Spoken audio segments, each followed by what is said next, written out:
दोनों quiz model रखना आप, बिल्कुल सही है, दोनों क्विज मॉडल रखेंगे ताकि आपको पीडीएफ भी मैसर हो और वो भी मैसर हो। खैर चलिए जी, हमने कल की क्लास में सीखा था कि इशूअर के लिए आईआरआर का मतलब क्या होता है, एक्चुअल एक्सपेंस, क्योंकि उसने पे करना है। आए उसकी पहली बुनियाद रखते हैं सवालात की। मैंने कहा Shaju limited issued 10,000 bonds on January 1, 2020 of rupees 100 each to HYK Limited carrying a return of 10%। ये क्या है? कूपन है। अच्छा ये कूपन देगा लेगा? देगा, सही है ना। रिटर्न टू बी प्रोवाइडेड,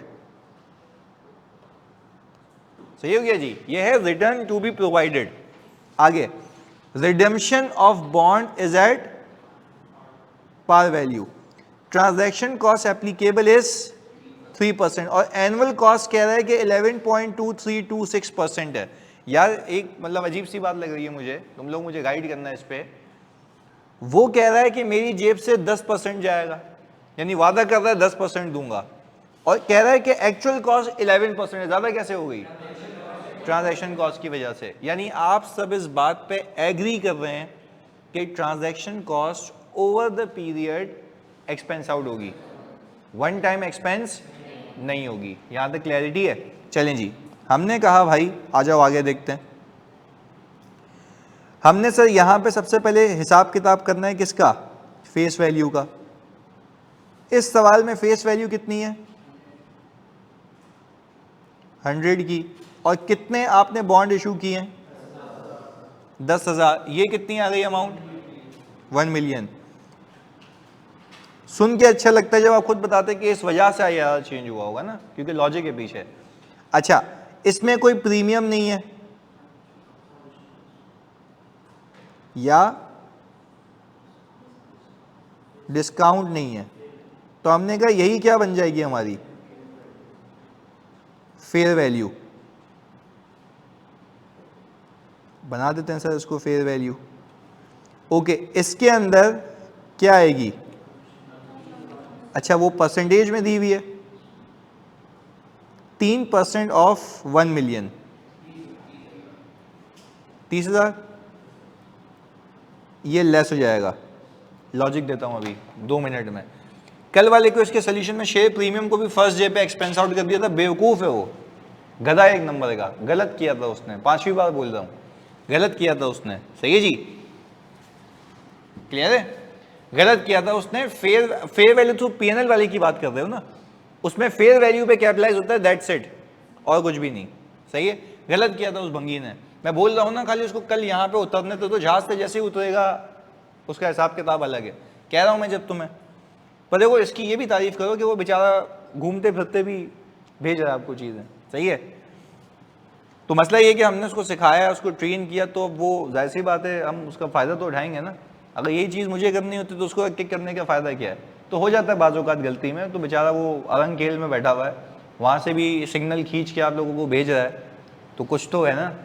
चलें, हमने कहा ये हमने माइनस किया तो हमारे पास आ गया 970। अच्छा, अब आपका सवाल होना चाहिए कि सर ट्रांजैक्शन कॉस्ट लेस क्यों हुई? सुनना, मैंने, हाँ ऐसा ही है। अच्छा देखिए, अब वो कहने का मकसद ये है कि आपने ये बोलना है कि ट्रांजैक्शन कॉस्ट लेस क्यों किया आपने। सर देखो, मैं कौन हूँ? इशूअर।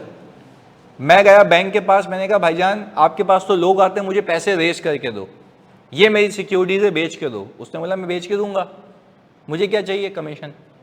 अच्छा, अब मैं कह रहा हूँ कि जो मुझे पैसे मिलेंगे, क्या वो एज इट इज 1 मिलियन मिलेंगे या पैसे कट के मिलेंगे? तो मुझे कट के मिलेंगे ना 970। यानी ये तो बेवकूफ़ी होगी, या तो मैं काम करूं पूरे पैसे लेके आऊं फिर उसको वापस दे दूं, या मुझे नेट मिलेंगे, नेट मिलेंगे। अच्छा अब कहानी सुनिएगा। हमने कहा बैंक हो गया हमारा डेबिट और बॉन्ड पेएबल क्रेडिट 970 से, ये हिसाब किताब है। अच्छा, अब टेक्निकली हुआ क्या यहां पे समझने की बात है, जो टेक्निकल एक्सपेक्ट है इसका, यहां पे ट्रांजैक्शन कॉस्ट नेट हो गई instead of being expense out, क्योंकि हम तो इस बात पे अभी भी मौजूद हैं कि ट्रांजैक्शन कॉस्ट पहले दिन पे एक्सपेंस आउट नहीं होगी, वो ओवर द पीरियड होगी। किस चीज के जरिए? IRR के जरिए। अच्छा, मैं आपको मजे की बात बताता हूं, आपको सामने वाले को पैसे वापस कितने करने हैं? 1 मिलियन। आपको मजे की बात बताऊं कि ये 970 से लेके जो 1 मिलियन तक का सफर है, ये आपकी लायबिलिटी को ईच ईयर क्या करेगा? इंक्रीज करेगा। यानी आप एक्सपेंस बुक करेंगे, एग्जांपल देता हूं थोड़ा सा कनेक्ट करने के लिए, डिसमेंटलिंग कॉस्ट का प्रोविजन याद है? अच्छा, डिसमेंटलिंग कॉस्ट के प्रोविजन में क्या होता था बच्चों कि एक्सपेंस बुक होता था, एक्सपेंस बुक होता था और लायबिलिटी ग्रो होती थी। एक्सपेंस बुक होता था, लायबिलिटी, यानी expense debit provision for dismantling क्या होती थी? लायबिलिटी ग्रो होती थी। ये भी तो यही है। यानी आज आपने अपनी लायबिलिटी में उस ट्रांजैक्शन कॉस्ट को नेट कर दिया जो over the period expense out हो जाएगी और आपकी लायबिलिटी में बिल्ट इन हो जाएगी। क्लैरिटी? यानी यूं समझो, आपको पैसे मिले कम, नेट ऑफ ट्रांजैक्शन, आपको आगे पैसे देने ज्यादा, तो आपका नुकसान है ना, आपका एक्सपेंस है ना। कैसे बुक करोगे? ओवर द, तो जैसे जैसे बुक करते जाओगे एक्सपेंस बुक होता जाएगा और एक्सपेंस बुक होते होते होते होते वो पहुंच जाओगे। इन्वेस्टर सोचो उलट करता है, इन्वेस्टर बोलता है ये लो पैसे और ये लो ट्रांजैक्शन कॉस्ट, तो वो पैसे देता है ज्यादा, उसको वापस मिलते हैं तो वो उसका एक्सपेंस है, तो उसकी इनकम क्या हो जाती है? कम हो जाती है। याद करो, हम इनकम कम बुक करते हैं ना और इन्वेस्टमेंट क्रेडिट हो रही होती है। यहां पे उलट है, यहां पे हम कह रहे हैं हमें पैसे मिले कम और देने ज्यादा। तो जब मिले हैं कम और देने ज्यादा, तो मिलने से लेके देने तक का सफर एक एक्सपेंस है। वो ओवर द पीरियड किसके जरिए बुक होगा? IRR के जरिए। क्लियरिटी है? पूछो।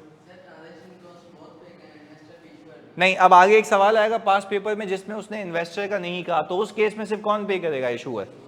प्रैक्टिकल लाइफ में भी मेजॉरिटी ऑफ द केसेस में 99% केसेस में इशूअर पे करता है। क्लियर है? पर हमें अकाउंटिंग इसकी भी आनी चाहिए, उसकी भी आनी चाहिए। सही है? चलें जी, ऑनलाइन में लोग क्लियर है? जल्दी बताओ मेरे बच्चों।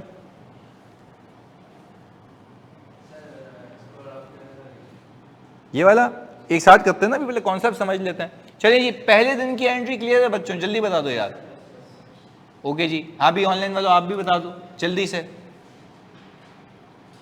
मुकद्दस, मुबशिर, हसीब, आयशा, जैनब, अरीब, हाँ जी सब क्लियर है? Okay good.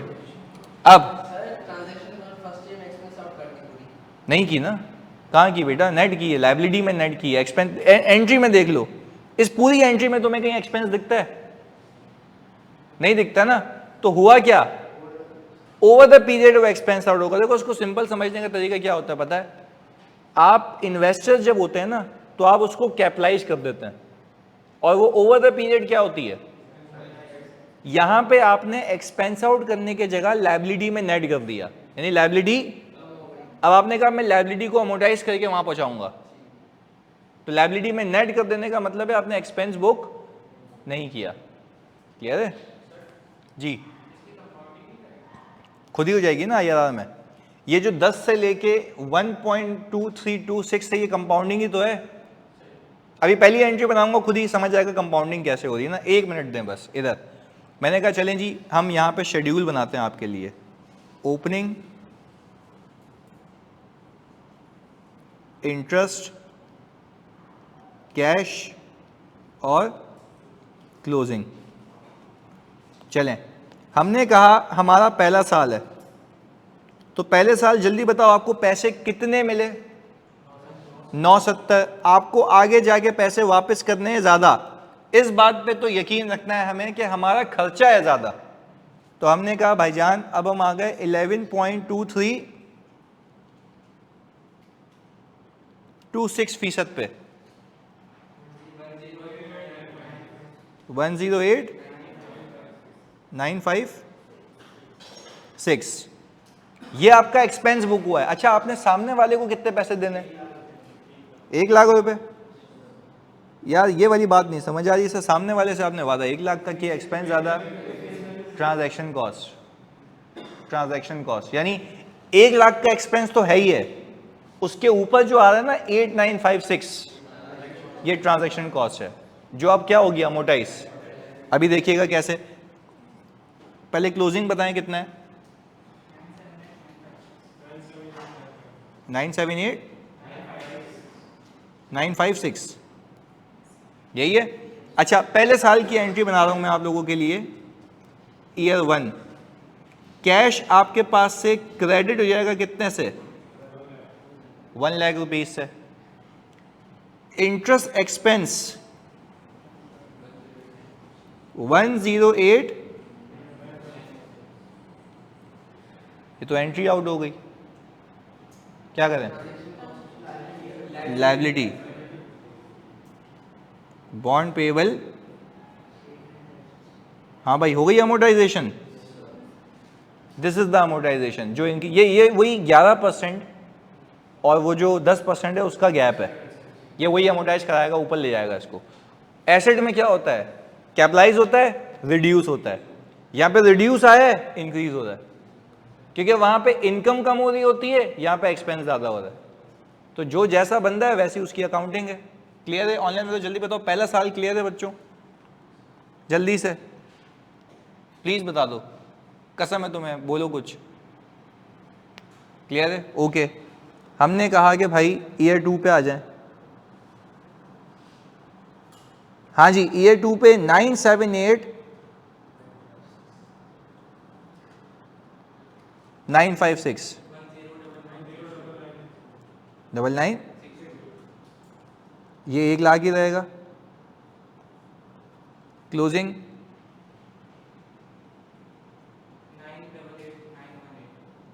988,918। अच्छा सर फिर अगर मैं ईयर 2 की एंट्रीज बनाऊं तो इंटरेस्ट एक्सपेंस आ रहा होगा मेरा 10,99,62, ऐसा ही है। कैश कितना जाएगा? 1 लाख। और आपका बॉन्ड पेबल 99,962, यानी आप वो एक्सपेंस बुक कर रहे हैं जो आपका होना चाहिए ओवर द पीरियड। क्लियर है? अब दिख जाएगा ये भाई, ये देख लो 9962। क्लियर है? ऑनलाइन वालों दूसरे साल तक कोई मसला है? अहमद कह रहे हैं सर यहाँ पर प्रोविजन इसलिए नहीं बनता क्योंकि पेबल की अमाउंट सर्टेन है। बिल्कुल सही कह रहा है। ये कोई प्रोविजन है कि एक्चुअल अमाउंट है? तो this is not called provision, this is the actual amount, that's why we are parking it in the actual liability. Clear है? चलें जी, ओके आगे आ जाएं भाई।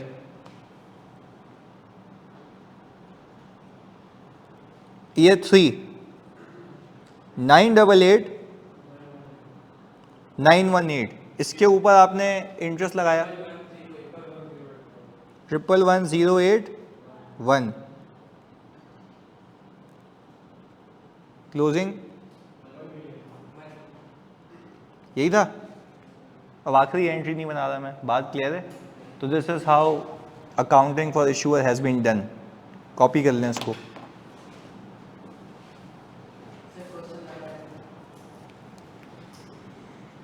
आपको पहला चैप्टर तो मिल चुका ना पीडीएफ में?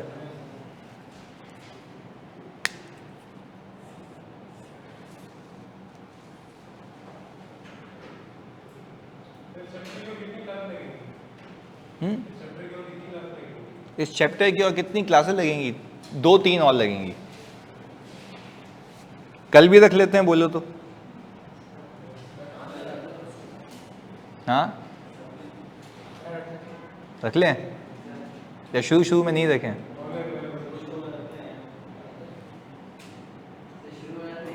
वाह यार तुम लोग, ये तो बच्चे कह रहे हैं रख लें, क्या बात है भाई।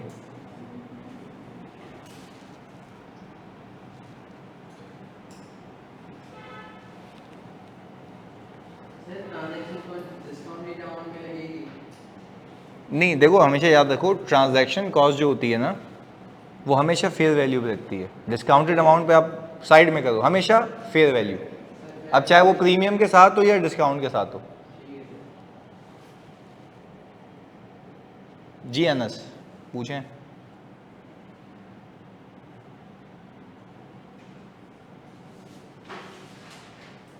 हाँ जी, स्क्रॉल करूं?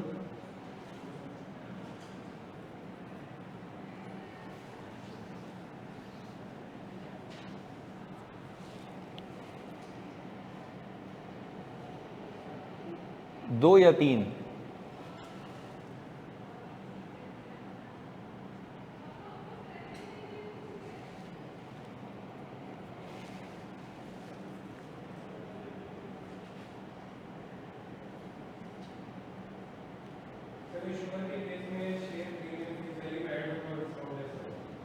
देखो फेयर वैल्यू निकालने के लिए तो हिसाब किताब वही है ना, चाहे प्रीमियम और डिस्काउंट, प्रीमियम ऐड होता है लेस होता है।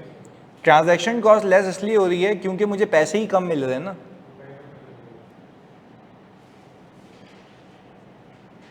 बिल्कुल ऐसा है। यहां पे हसीब ट्रांजैक्शन कॉस्ट कैपिटलाइज नहीं हो रही है, ट्रांजैक्शन कॉस्ट लायबिलिटी में नेट हो रही है। कैपिटलाइज कब होती है? जब आप इन्वेस्टर की बात करते हैं।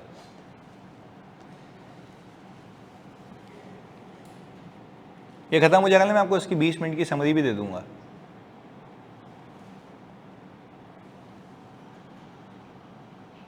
हाँ जी, ये डन। अच्छा, इसको दो एंट्रियों में भी ब्रेक कर सकते हो अगर लंबी करनी हो। पहले आप एक काम करें, बैंक में पैसे ले आए, बैंक डेबिट, बॉन्ड पेएबल कितने से? 1 मिलियन से। जो बीच में कमीशन एजेंट है बोलेगा भाई किधर पैसे दो, तो आप क्या करेंगे? पैसे दे देंगे। ये कहानी सुनिएगा, कैश हो जाएगा क्रेडिट कितने से? 30,000 रुपये से। अच्छा, अब मैं एक्सपेंस डेबिट करने की जगह अपनी लायबिलिटी को कम कर रहा हूं। मैं बोल रहा हूं लायबिलिटी में नेट कर रहा हूं ताकि ओवर द पीरियड बुक कर लूं। किसके जरिए? IRR के जरिए। तो हमने सिंपल यही किया, हमने कहा बॉन्ड पेएबल को डेबिट कर दिया। बेसिकली ये हुआ है, क्लियर है? तो बॉन्ड पेएबल डेबिट हो गया इंस्टेड ऑफ एक्सपेंस। एक्सपेंस कब करता हूं? जब फेयर वैल्यू थ्रू P&L होता है। ये कौन सा है? अमोर्टाइज कॉस्ट, इशूअर का। सही है हसीब, अब क्लियर है? इसके दो मॉडल हैं बस, फेयर वैल्यू थ्रू सही नहीं होता इसमें,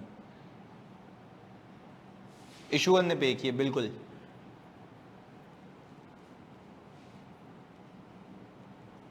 ये हम लिख देते हैं कि ये ग्रॉस एंट्री है।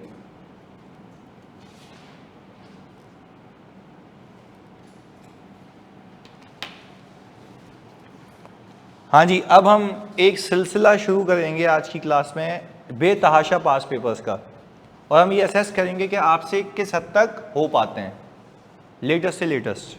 सही है? चलें जी, अगले पेज पे चलें।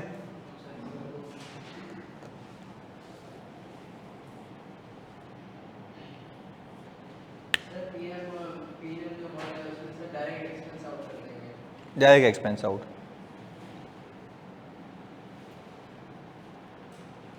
अच्छा, इसमें भी अभी मैंने नहीं बताया कि इशूअर अमोर्टाइज कॉस्ट पे कब आएगा। लॉजिक भी है उसकी, अमोर्टाइज कॉस्ट पे तब आएगा जब उसको लगता है कि वो आखिर तक लायबिलिटी को रखेगा और बीच में सेटल नहीं करेगा, ठीक है ना, और उसको कभी भी पैसे वापस देने हुए तो फेयर वैल्यू टू P&L। सही है ना? तो यहाँ पे ये इन्वेस्टर नहीं है, कौन है? इशूअर है। और इसमें फेयर वैल्यू थ्रू OCI का मॉडल इसलिए नहीं आता क्योंकि ये तो नहीं हो सकता ना फायदा हुआ तो बेच दूंगा, ये तो कोई केस ही नहीं हो सकता ना OCI का इसमें। तो इसलिए या तो दो एक्सट्रीम्स हैं, या तो आखिर तक रखूंगा और पैसे आखिर में दे दूंगा, या तो कभी भी सेटल कर दूंगा। सही है? शॉर्ट टर्म नीड्स के लिए ये नहीं हो सकता फायदा हुआ तो बेच दूंगा, ये तो सिर्फ इन्वेस्टर सोच सकता है ना। तो इसमें फेयर वैल्यू थ्रू OCI का मॉडल नहीं है। सिर्फ कितने मॉडल्स हैं? दो। अच्छा जी, अब चलते हैं आगे इस वाले